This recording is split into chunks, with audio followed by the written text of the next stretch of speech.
Olá pessoal, bem-vindos ao podcast Sonho Bem-vindo. Eu sou Oscar Duarte, sou médico, especialista em reprodução humana e faço parte do time da Clínica Vida Bem-vinda.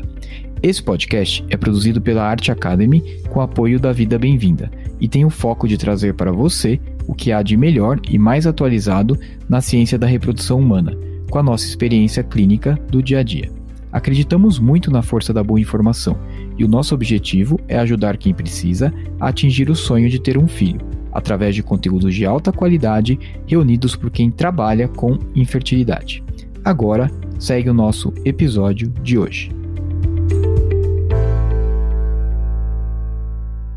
Olá pessoal, sejam bem-vindos a mais um episódio do podcast Sonho Bem-vindo. Hoje eu vou conversar com o Dr. Eduardo Miyadahira. O Dr. Eduardo Miyadahira ele é médico, ginecologista e obstetra, formado pela Faculdade de Medicina da USP, fez a sua residência também lá no Hospital das Clínicas, da Faculdade de Medicina, fez o seu mestrado numa parceria da USP com a Universidade de Michigan, no tema de endometriose, e ele faz parte hoje do time de médicos da Clínica Vida Bem-vinda. Ele vai conversar comigo hoje sobre um tema extremamente importante e intrigante, que é beta negativo. Quais as explicações? Ou, em outras palavras, quando um tratamento de reprodução assistida não dá certo, o que pode ter acontecido? Vamos lá? Olá, Eduardo, tudo bem? Seja bem-vindo ao podcast Sonho Bem-vindo. Olá, Oscar, tudo bem? Tudo bem? Obrigado aí pelo convite. Olá a todos aí que estão nos ouvindo. Hoje a gente vai falar sobre um tema quente, hein? Um tema que suscita aí bastante dúvida e um tema árduo pra gente, né? Que é o beta negativo, ou seja, um tratamento de reprodução assistida que não deu certo.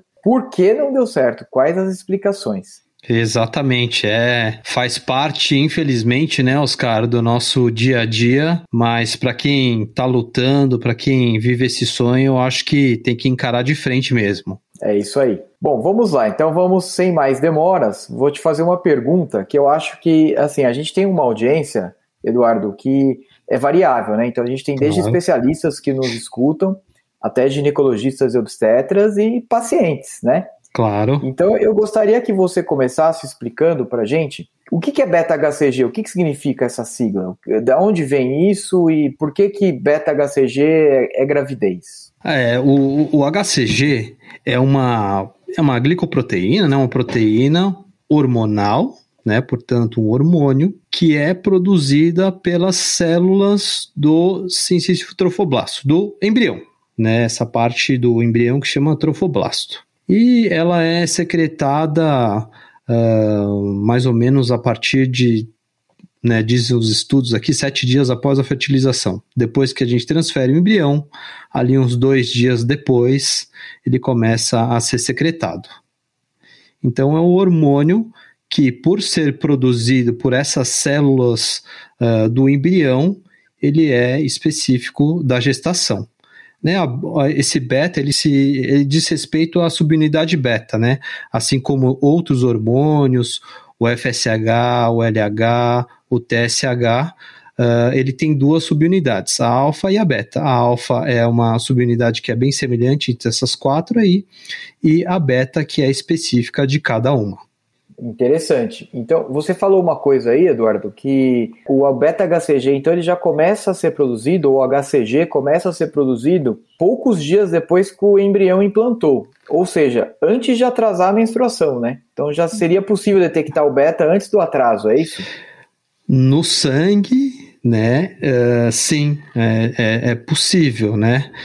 Não que isso seja uma boa dica, né, Oscar? Porque é possível não quer dizer que é provável, né? Acho que isso é diferente. Assim, a gente tem um comportamento biológico, né? Às vezes o livro diz uma coisa e o comportamento biológico é outra.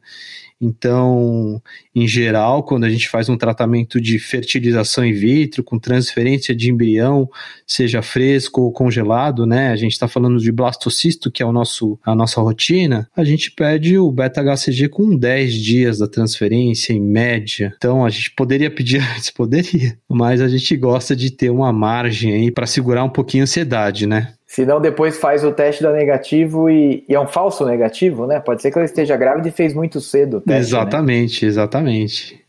Legal. Bom, você falou aí que blastocisto a gente faz o beta depois de 10 dias. E isso é uma dúvida frequente que eu recebo das pacientes, viu, Eduardo? Quando que faz o teste de gravidez depois de um tratamento de reprodução assistida? Então, fertilização in vitro, blastocisto, mais ou menos 10 dias, né? Uhum, exatamente. Se você transferir um embrião que não é blastocisto, por exemplo, um embrião de terceiro dia, aí você vai ter que fazer esse teste mais tarde, é isso? Exatamente. Então, se a gente está considerando blastocisto, geralmente um embrião de quinto dia. Uns 2 dias depois, então né, sétimo dia ali, depois da fertilização. Então, se for um embrião de dia 3, então mais 2 para o blastocisto, né? Então seria os 10 dias mais 2. Então, uns 12 dias depois, acho que é o que faz sentido nessa linha de raciocínio. Claro, também aquela pergunta inicial que você me fez, poderia fazer antes? Poderia, mas é o risco de você ter um falso negativo, né? Legal. Então vamos lá. Então a paciente fez um tratamento de fertilização, esperou os dias certos, né? Esperou aí os 10 dias, ou sei lá, fez uma inseminação, aí espera um pouquinho mais, né? 14 dias, 15 dias, fez o beta, né? E deu negativo, né?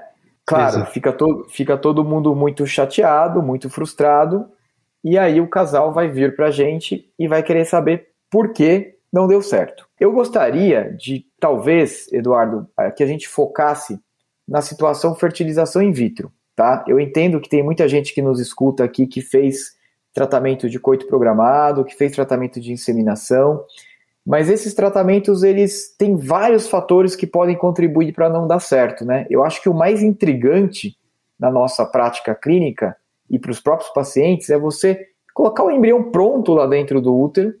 Quer dizer, já está quase tudo certo para engravidar e não dá certo. Então vamos focar a nossa conversa na fertilização in vitro, tudo bem? Joia, com certeza.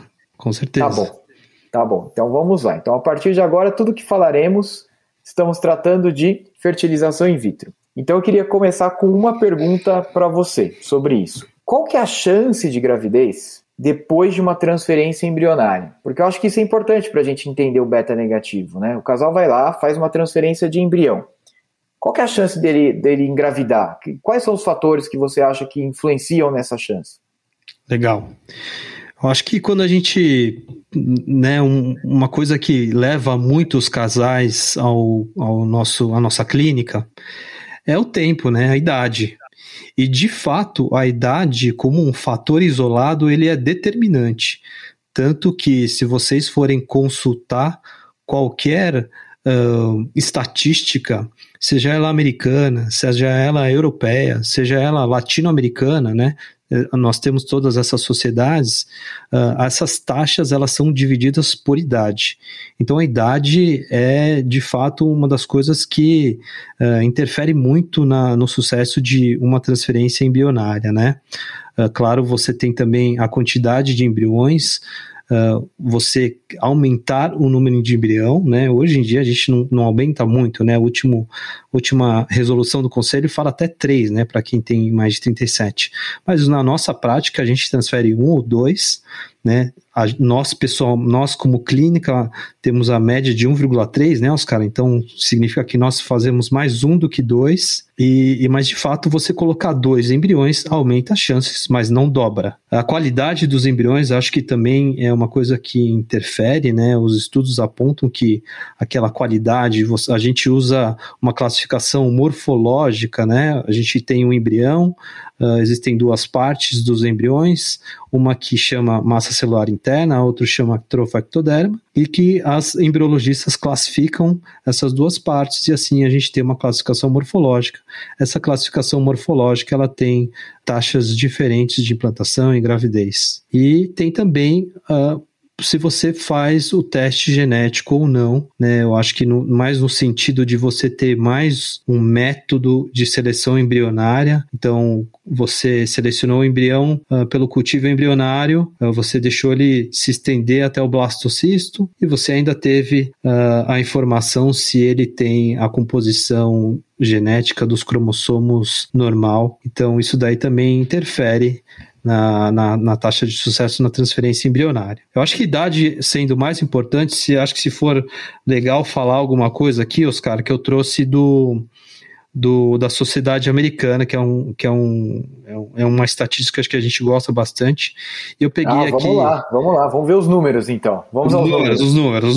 Vamos aos números. Eu peguei a primeira transferência, tá? E a taxa de gravidez, beta positivo, tá? Então, menor que 35 anos, veja a idade, né? Estamos falando de idade. Menor que 35 anos, 52%. 35 a 37, 41,5%. 38 a 40 anos, 29,3%. 41 a 42 anos, 16,6%. E mais de 42 anos, 7,4%. Tá? Essas são as taxas de... Exato. Peraí, deixa eu ver se eu entendi então. Eu vou te falar um número então. Tá. A média das pacientes que procuram tratamento aqui na América Latina, tá? Se você pegar os relatos aí da Rede Lara, que é quem controla aí os tratamentos, é 37 anos. 37 anos é a média. Quanto que tem de beta positivo para 37 anos aí, que você leu agora? 41,5. Quer dizer, então, que você está me dizendo que depois de uma transferência, em condições ideais, uma paciente de 37 anos que não fez teste genético, ela tem 40% de chance de engravidar e 60% de chance de não engravidar. É isso? Exatamente. Ou seja, o beta negativo é quase que a regra, né? Infelizmente sim. Um beta negativo, certo? Sim. Tá. Então, eu gostaria de te perguntar uma coisa que talvez quem esteja nos ouvindo pense nisso. Fala assim, ok, doutor, então se eu fizer uma transferência, eu tenho 40% de chance de engravidar, 60% não, tô tranquila, vamos para a segunda. Fazemos a segunda e não engravidamos de novo. Já te incomoda ou não? Precisa fazer uma terceira. Aonde eu quero chegar? Quantos betas negativos te incomodam?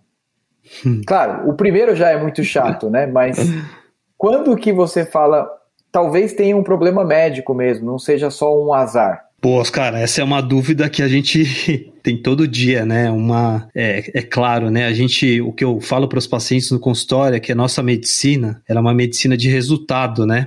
É diferente de um cardiologista que a pessoa tem pressão alta, ele vai dar uma medicação e a pressão vai controlar, ele não vai curar a pressão alta da pessoa.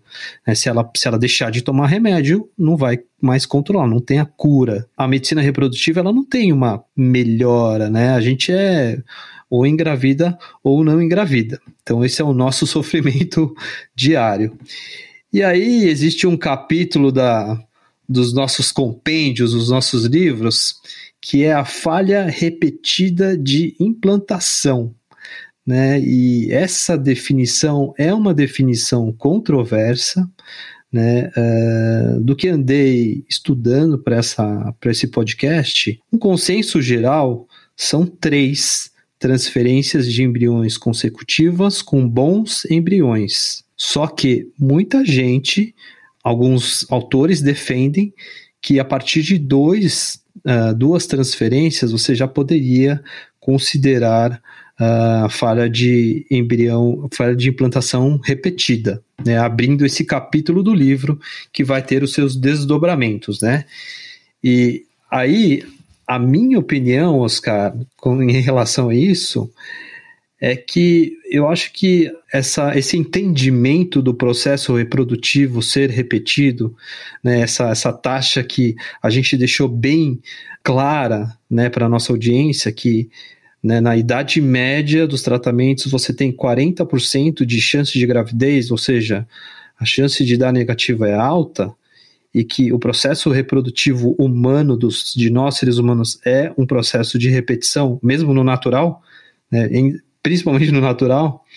Então, se tiver esse entendimento, eu acho que a gente chega tranquilo na definição. Agora, se você vê na história clínica que existe ali indícios de que pode ter coisas a mais, quando começa na segunda já começa a incomodar bastante, né? Na segunda transferência de embrião, de bons embriões, né? Então, eu gosto mais dos autores que consideram 2 transferências consecutivas com bons embriões. Eu concordo com você, Eduardo. Eu também, 2 já me incomoda bastante. E eu acho até pra gente ser coerente, talvez, com uma situação análoga, que é o abortamento de repetição, né? Uhum. O abortamento de repetição, ele já teve essa questão de só investigar depois de 3 perdas, e os consensos hoje, eles tendem a falar em 2, né? Depois de 2 perdas, investigar. Talvez se a gente fizer um paralelo, faça sentido, né? E no consultório, no dia a dia, é duro, né, Oscar? É difícil.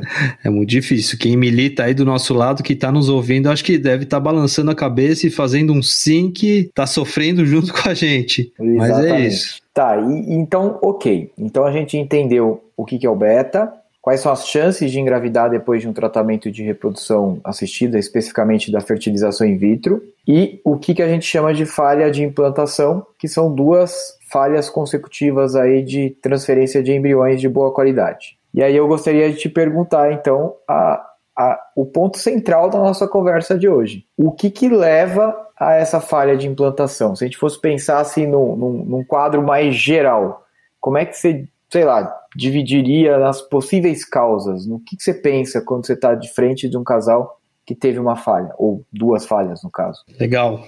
Sempre que a gente tem essas conversas com os casais, eu gosto de dividir essa análise em 2 principais compartimentos, né, ou 2 principais personagens. Um que é o embrião e o outro que é o endométrio. E aí o endométrio eu coloco de uma forma geral, né, porque quem vai estar ali conversando vai ser o embrião e o endométrio. Então, da parte embrionária, né, acho que a gente tem que pensar o que é o embrião. O embrião é a união de um óvulo com um espermatozoide.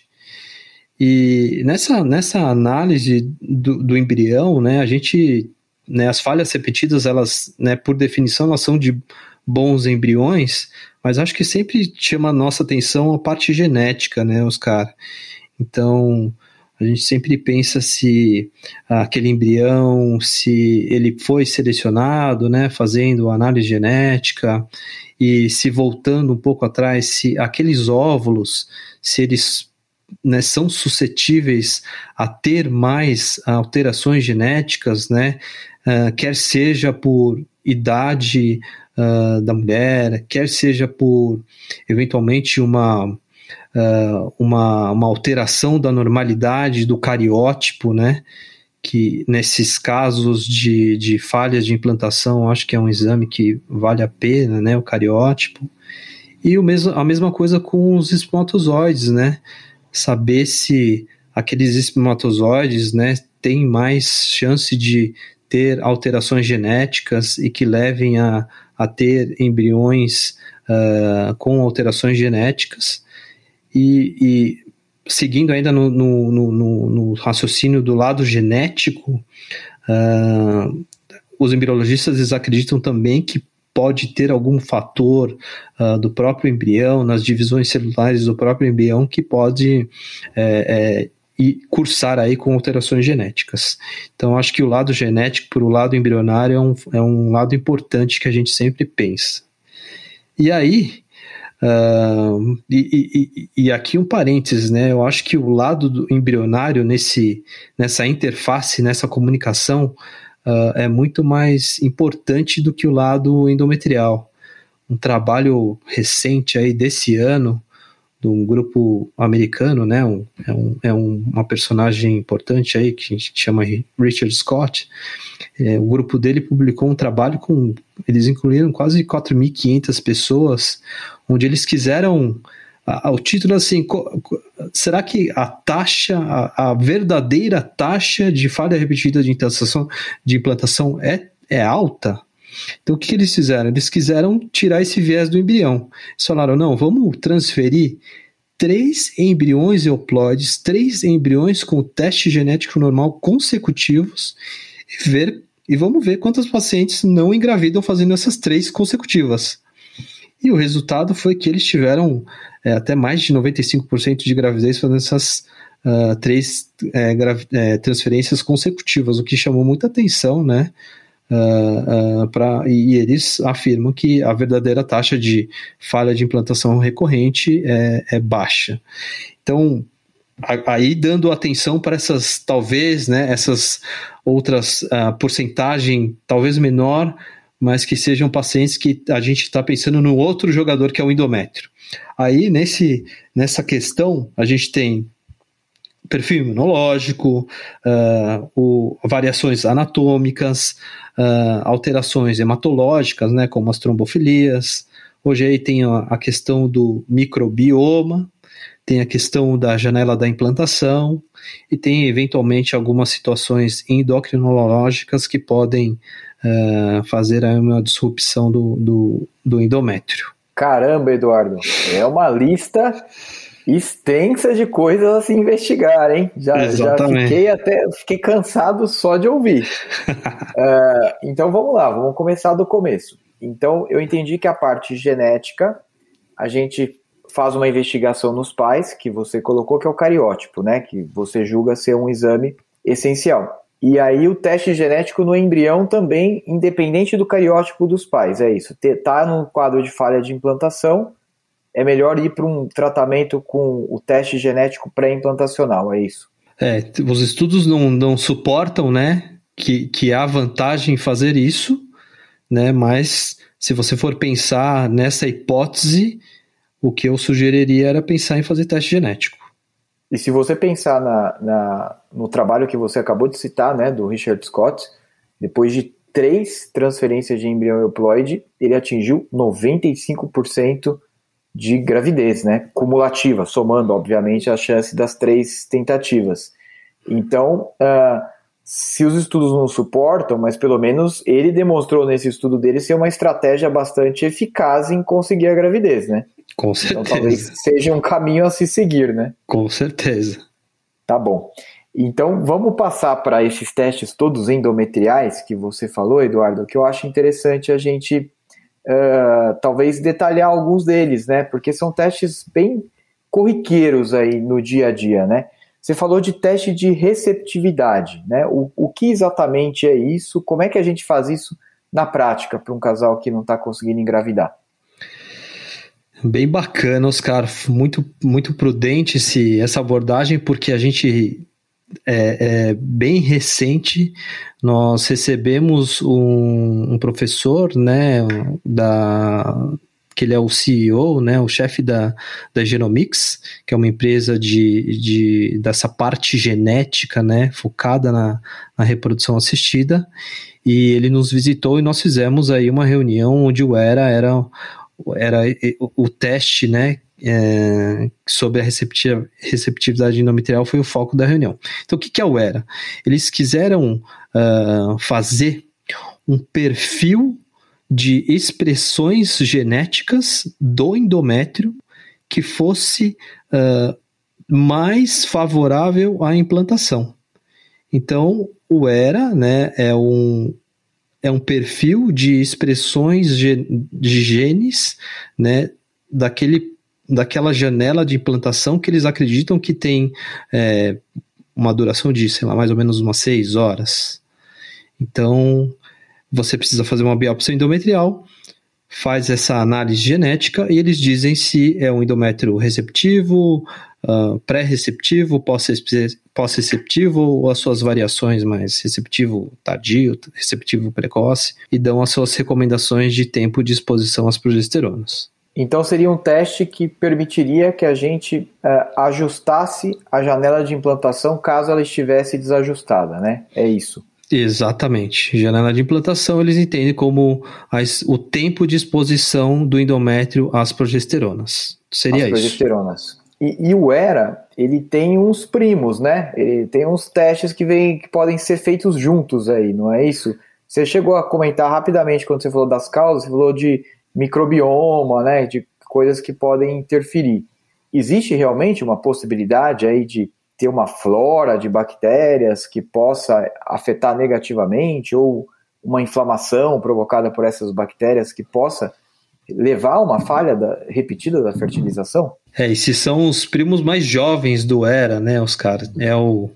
É a Alice e o Emma. As primas, né? As primas. E juntos elas quase formam uma, né? É o endometril, né? Endometril. São É isso. quase as superpoderosas aí. Então, o Hera é o da janela da implantação, que a gente já citou. Alice é sobre a endometrite, né? Então, ele procura vestígios genéticos de possíveis agentes infecciosos no endométrio, né? O Alice.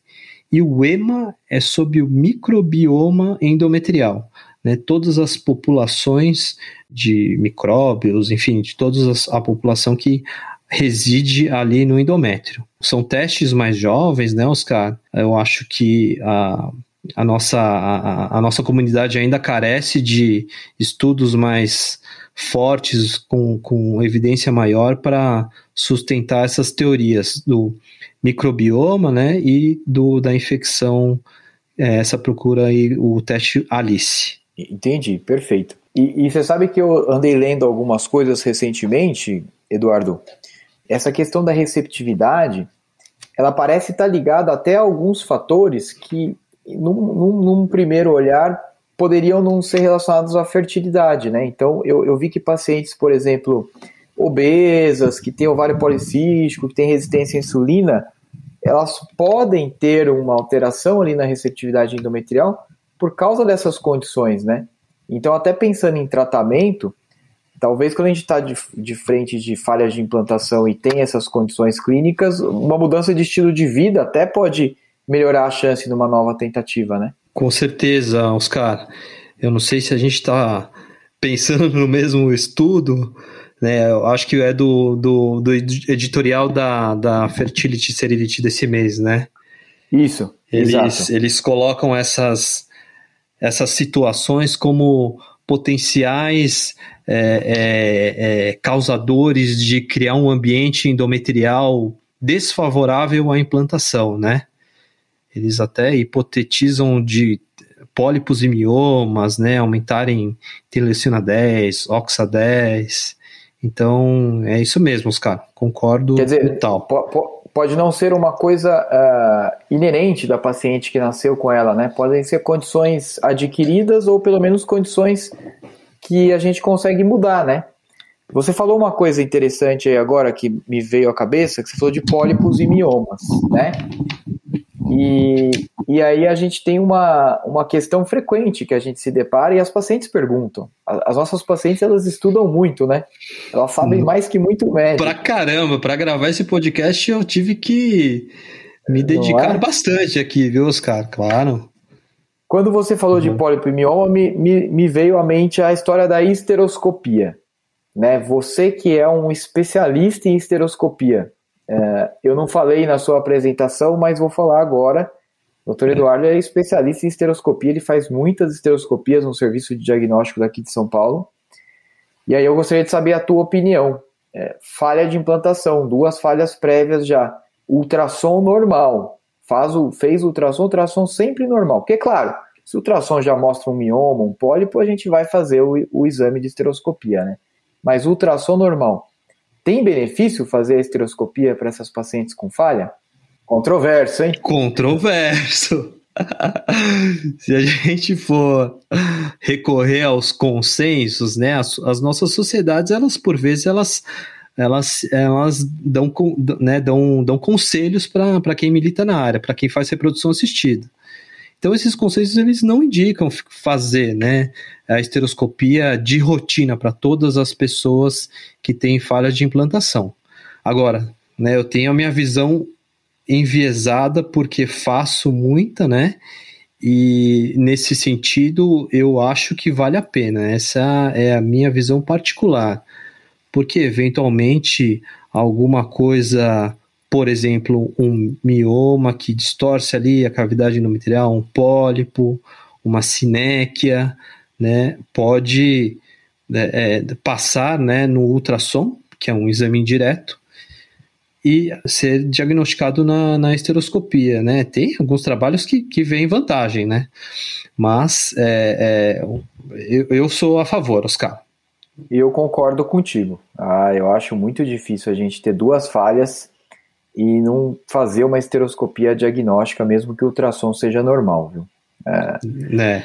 É aquela briga eterna, né, entre o populacional, que é o que os estudos mostram, versus o individual, né? Você está de frente para paciente ali, para o casal que já falhou 2 vezes, pode ser que ela seja aquela premiada que tem um ultrassom normal, mas que vai achar alguma coisa na esteroscopia que vai mudar o resultado dela, né? Então eu concordo contigo.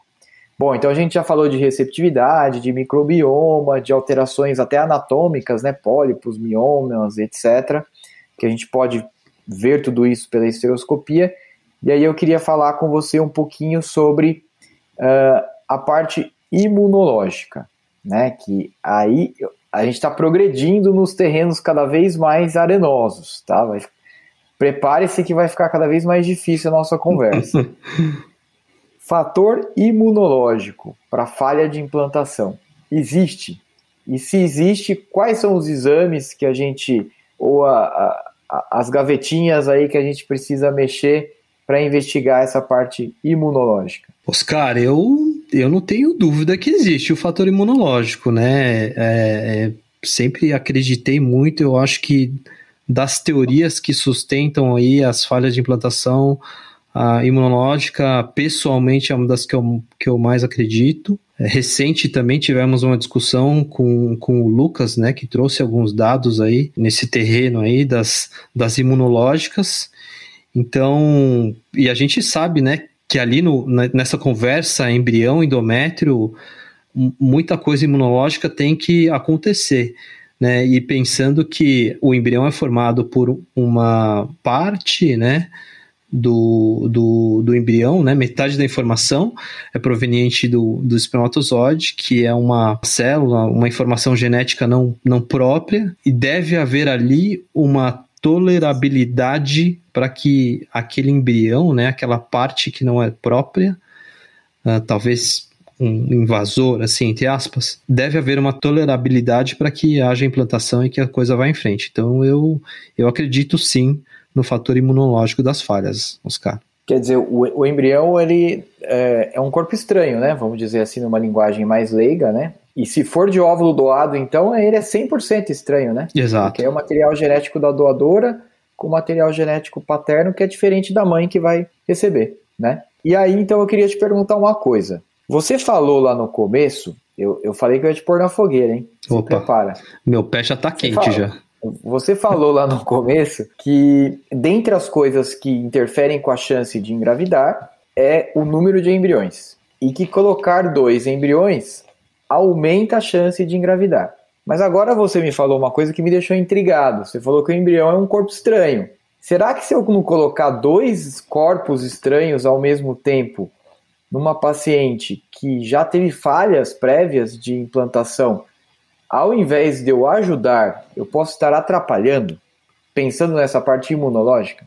Boa, Oscar. Então nós aqui estamos abrindo uma outra gavetinha do capítulo das falhas de implantação, mais especificamente o fator imunológico e ainda mais especificamente a interação de 2 receptores que agem ali na implantação, que é o KIR-A com HLA-C2-C2. Então o KIR é um receptor que está nas células NKs que estão lá no útero e o HLA é um receptor que fica no embrião e que vem uma parte do óvulo, uma parte do espermatozoide. E o que nós sabemos, Oscar, é que esse KIR-AA é um KIR inibitório e que sua ação inibitória é potencializada quando interage com o HLA-C2-C2. E nesse caso, então, se você tem 2 embriões C2-C2, você potencializa ainda mais a inibição do KIR-AA. Portanto, nesse caso, implantar 2 embriões pode não ser bom. Quer dizer, então, nesse caso particular, a ideia do senso comum que, poxa, tá falhando colocando 1, vamos por 2, porque pode ser que dê certo,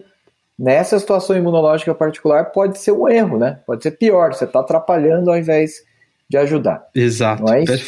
Perfeito. Oscar. E acaba interferindo na parte obstétrica. E aí você falou de obstétrico e de aborto e de pré-eclâmpsia e de um monte de coisa.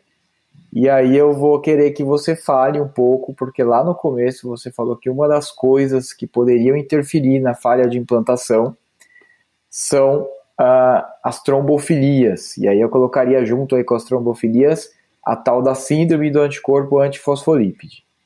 São coisas que são bem populares aí quando a gente está pensando em discussão de abortamento de repetição, né, Eduardo? Mas, e até comprovadas, né, a relação da SAF, da síndrome antifosfolípide, com abortamento de repetição, acho que é uma coisa já pacífica, né? Ninguém discute que tem uma relação ali de causa e efeito.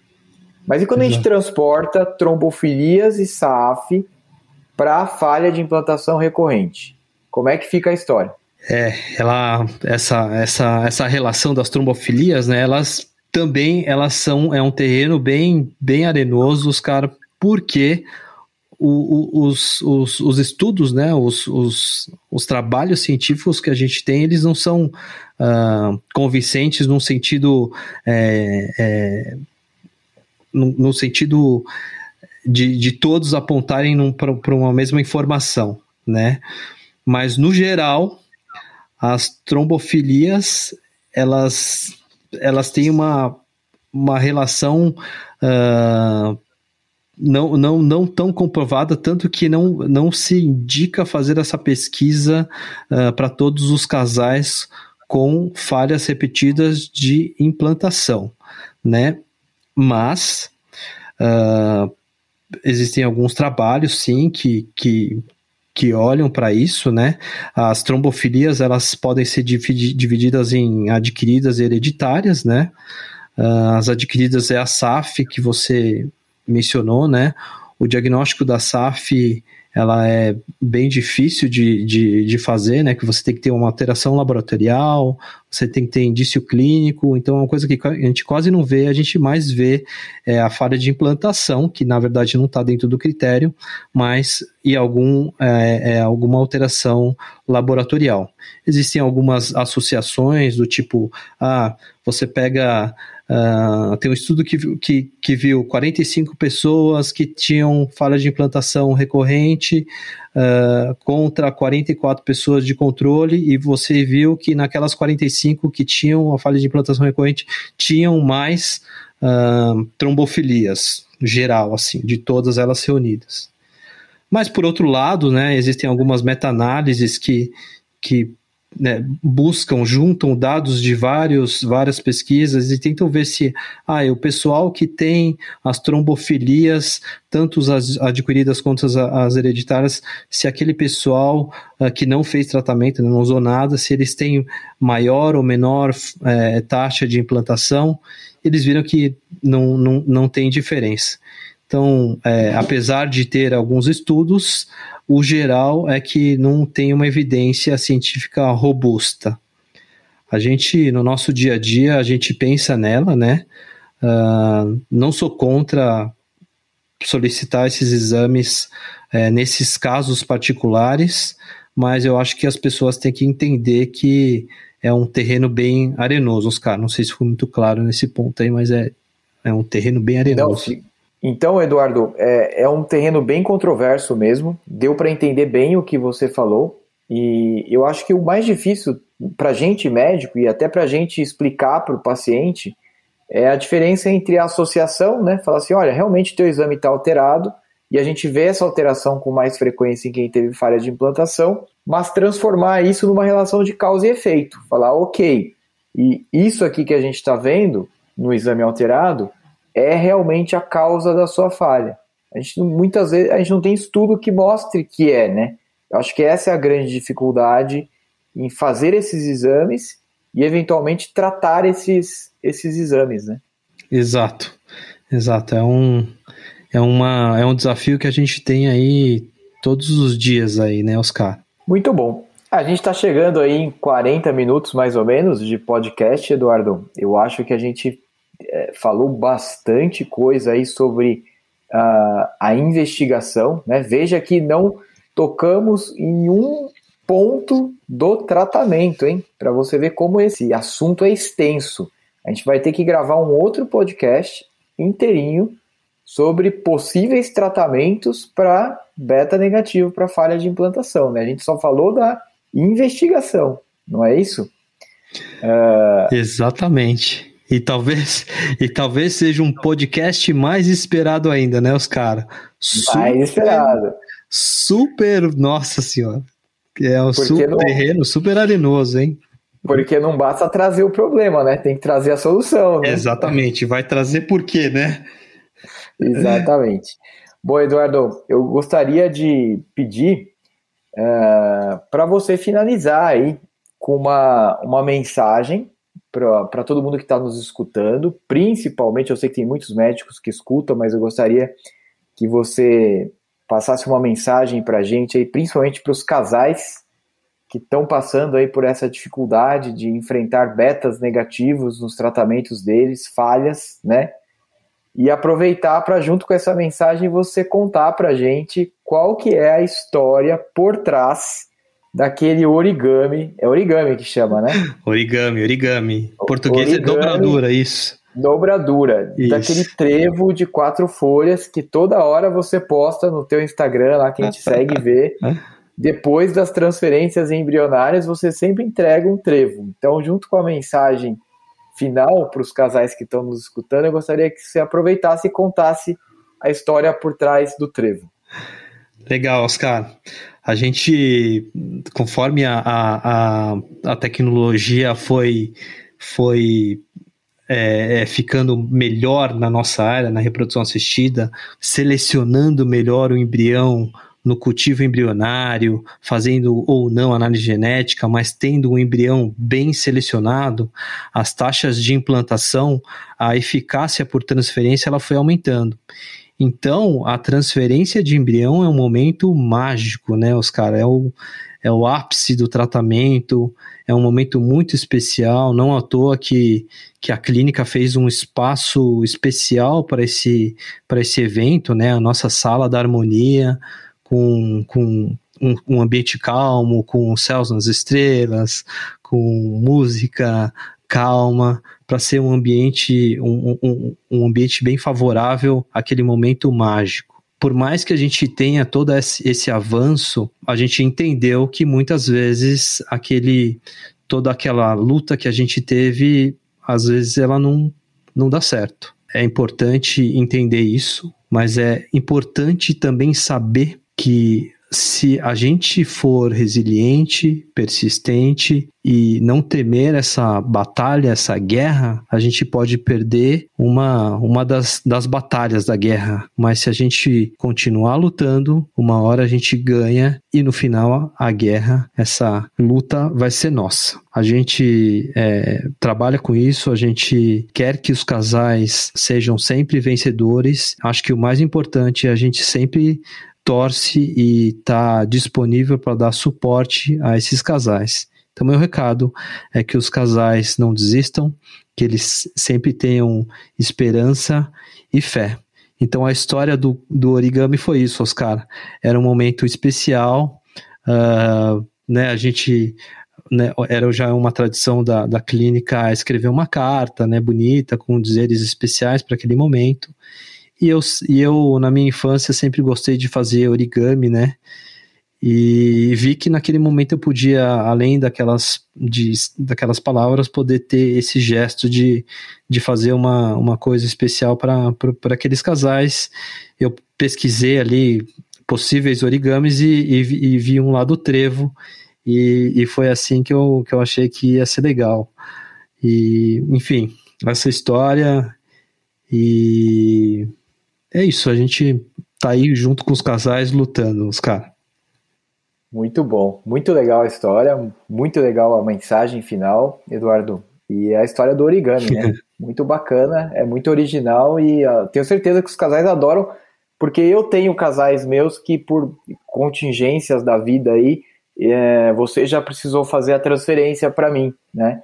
E você deu o trevo e tal, e eles adoraram também. Todos os casais gostam muito, porque é um carinho a mais, né? Uma mensagem mostrando que a gente se importa. Exatamente. Né? Que a gente se importa e que a gente está envolvido e que a gente está junto. E hoje o trevo é uma coisa da vida bem-vinda, do Lab for Life, né? Não é uma coisa exclusiva. Para todos os casais que por ali passam, vai a nossa fé junto, né? Além de toda a nossa dedicação. Virou uma marca registrada, né? Muito bacana. Eduardo, muito obrigado pela participação, tá? Achei ótimo o nosso papo aqui, super esclarecedor para quem está nessa batalha aí em busca da gravidez, do sonho. E gostaria de agradecer também a nossa audiência, todo mundo que nos escutou hoje aqui no podcast, os nossos amigos médicos que escutam e os pacientes que nos acompanham, tá bom? Muito obrigado, valeu e até o próximo podcast sobre tratamento, hein? Tratamento da falha de implantação. Boa, legal, Oscar. Oscar, combinado. Legal. Valeu. Combinado. Um abraço. Tchau, Eduardo. Tchau. Valeu, abraço. Tchau. Obrigado por estar conosco nesse episódio do Sonho Bem-vindo. Além de poder escutar esse podcast nas principais plataformas de áudio, você pode nos encontrar no Instagram, no @arte.academy e no @vida bem-vinda. Se você gostou desse podcast, ficaremos muito felizes de ouvir sua opinião nos comentários de qualquer plataforma que esteja usando. Esse podcast tem um caráter meramente informativo e educacional. Não deve ser utilizado para realizar autodiagnóstico ou automedicação. O conteúdo não é feito para substituir a consulta com um profissional de saúde. Em caso de dúvidas, consulte seu médico. Somente ele está habilitado a praticar o ato médico, conforme a recomendação do Conselho Federal de Medicina. Nenhuma relação médico-paciente é estabelecida aqui neste canal, e somos muito transparentes em relação aos conflitos de interesse, e levamos isso muito a sério.